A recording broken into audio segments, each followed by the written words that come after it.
안녕하십니까? 대치동 중2 수학 겨울방학 수학 공부법 제2부를 시작하도록 하겠습니다.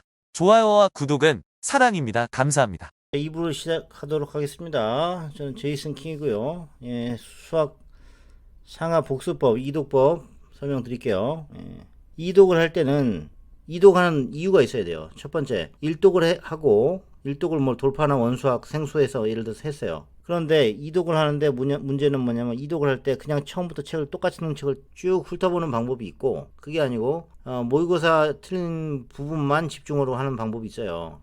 일장일단이 있습니다.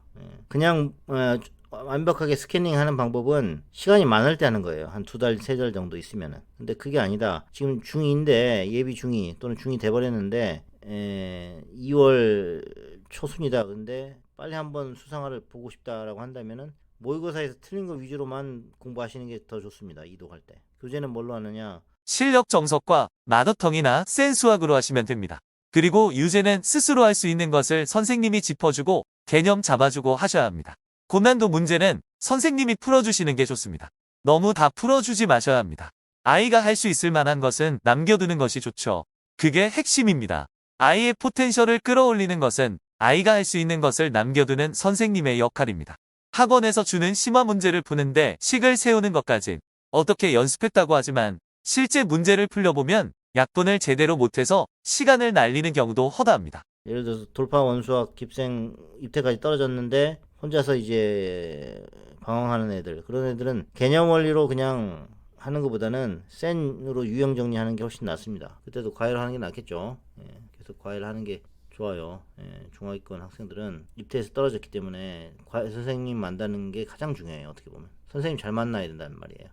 멘토를 잘못 만나면은 계속 고생하는 겁니다. 그래서 학원에서도 안 받아주고 갈 데가 없어요. 그러니까 그런 학생들은 선생님을 잘 구하라 라는 말밖에 제가 드릴 방법이 없습니다. 아시겠죠? 그리고 정석 인강 좀 들으시고요. 그러면 수학 상하반 붙고 이제 수강했는데 모의고사 30점 만점에 25점 이하로 나오는 애들은 어떻게 해요? 25점 뭐 20점 이상 나오는 애들은 좋죠. 왜냐면 상위권이니까. 근데 문제가 뭐예요? 아니 분명히 최상위로 들어갔는데 점수가 왜 안 나올까라고 하는데, 사실은 누적 테스트 보는 모의고사가 있죠. 그것 때문이죠. 누적으로 보는 거예요. 예를 들어서 수학하 집합명제 하는데 느닷없이 나머지 정리가 나온다. 또는 수학상에 있는 직선의 방정식, 점과 직선 사이 거리 문제가 막 들어있다. 그러면 이제 낭패가 되는 거예요. 모의고사 점수가 갑자기 훅 떨어지는 거죠. 그러면은 이제 당황스러워지겠죠. 그러면 내가 뭐 어디가 약한지를 알고 클리닉 과외를 받으셔야 되는 거죠. 그걸 제가 해드릴 수 있고요. 마더텅 플러스 고쟁이를 스스로 풀어가면서 방학을 보내셔야 돼요. 왜? 이거는 모의고사 유형으로 된 문제, 내신 고난도 문제가 있기 때문에 뭐 원수학, 돌파수학 이런데 모의고사에 도움이 됩니다. 아시겠죠? 그런 경우 또 과외로 하실 수도 있고요. 어느 정도 개념을 잡고 가시는 거예요. 예를 들어서 깁생인데 예비 중인데 나머지 정리가 안 돼 있다 그러면 나머지 정리를 미리 저한테 듣고 가시는 거죠. 그런 것으로 상위권들은 유지를 할 수가 있습니다. 그래서 또 상위권 애들은 깁생 수학 원을 선행을 하고 있어요. 이미 또 수학 상하 이제 마무리 단계인데 수학 상하 들으면서도 뭘 하고 있을까요? 이미 수학원 정석으로 돌리고 있다는 얘기예요. 학원 전에 과외로 돌리고 가기 때문에 절대 남한테 지지 않는 거예요.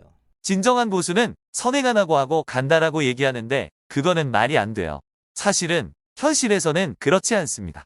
선행하고 가기 때문에 거기서 인정을 받는 게 팩트입니다.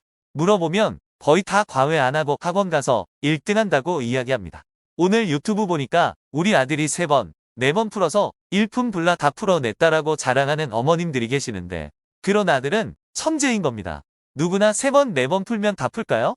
그건 아니라고 봅니다. 유튜브 보고 힌트를 보았겠죠. 심화 문제를 스스로의 힘으로 풀어내서 실력이 는다. 그건 그럴듯한 얘기지만 가성비 1도 없는 말이 될 수 있다는 겁니다. 어느 정도는 심화 개념까지 익혀주는 게 더 좋습니다. 그게 스승의 일이고 빠르게 가는 길입니다. 예를 들어 소금물 문제를 봅시다. 소금물 문제를 식을 못 세우는 아이의 경우는 식을 세우는 것을 몇 번만 연습해주면 되는 것입니다. 식을 세우는 방법도 안 알려주고 그냥 소금물은 소금물분의 소금 곱하기 100이다 라고 설명해주고 너 풀어라고 한다면 엄청난 시간이 소요되며 많은 아이들이 포기할 것입니다. 그러면 절대 포기하지 말라고 하면서 계속 애보고 풀라고 할까요? 그건 자기 주도 학습이라기보다는 시간 낭비가 될 수 있습니다. 오히려 5분이나 10분 정도만 고민하고 일단 넘어가는 게 나을 수도 있습니다. 그러므로 선생님이 예를 들어 몇 개 풀어주는 방식이 더 나을 수 있다는 얘기입니다. 천재아이라고 생각한다면 자기 주도 학습을 시키세요. 그럼 집에서도 충분히 할 수 있습니다. 그리고 소금물식을 세울 줄 안다고 칩시다. 그래도 계산에서 막혀서 계산을 못하는 아이들이 있습니다. 또는 자기 방식을 고집해서 답이 안 나오는 경우 과감히 선생님께 문의해서 계산을 교정해 달라고 하셔야 합니다. 고집이 세면 바른 길도 돌아가게 됩니다. 잘못 배우면 그렇게 되니 선생님이 바뀌어도 오랜 시간이 걸리게 됩니다. 그러므로 선생님 손풀이를 옆에서 보고 과감하게 내 것으로 만드는 복습을 하셔야 합니다. 무에서 유를 창조하는 것이 진정한 수학자라 포장하는 것과 다름이 없습니다. 자기 자식이 블랙라벨 스스로 여러 번 반복해서 다 풀었다고 자랑하는 분들도 있습니다. 그러면서 여러분의 자녀도 다 그렇게 할 수 있다고 얘기를 합니다. 노력이 천재를 이긴다라고 하면서요. 하지만 실제 그렇게 반복하면 나아지는 경우를 거의 보질 못했거든요. 근데 그런 학부형들이 가끔 계시더라고요. 그러면 제가 천재라고 얘기를 해줍니다. 정말 천재 맞습니다. 그리고 점수를 잘 받기 위해서 순수한 마음에 과외를 할 수도 있는 거 아닙니까? 그죠?